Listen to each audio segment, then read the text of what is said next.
المسلمان يحب كل حد، يعيش مع كل حد، ما يعملش عفارية تحزينة لكل حد، يريد الطيب لكل حد. داك المسلمان، دا كل مسلمان. 1% من المسلمان كلهم ما يستوش يكونوا مسلمان طيبين. يستا يزباليا واحد اخر من مش مسلمان، يستا يكون كريستيان، فهمت؟ ما نستاش نتكلموا في دوا. احنا المسلمان كونترا دولة عفاريات، عشان احنا نريدوا نعيشوا في الحياة طيبة، ما نعملوش عفارية تحزينة لكل حد.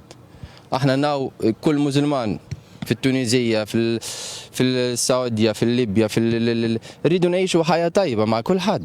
احنا قبل ألف سنة و400 سنة كانوا يعيشوا معنا اللود، كانوا يعيشوا معنا كل حد.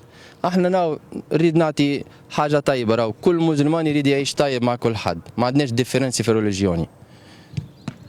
ريسبكتيو حفنا الريليجيوني كلها ونحبوا حفنا الناس كلها، ودولة فريت اللي يصيروا مش تاعنا، مش تاع مسلمان.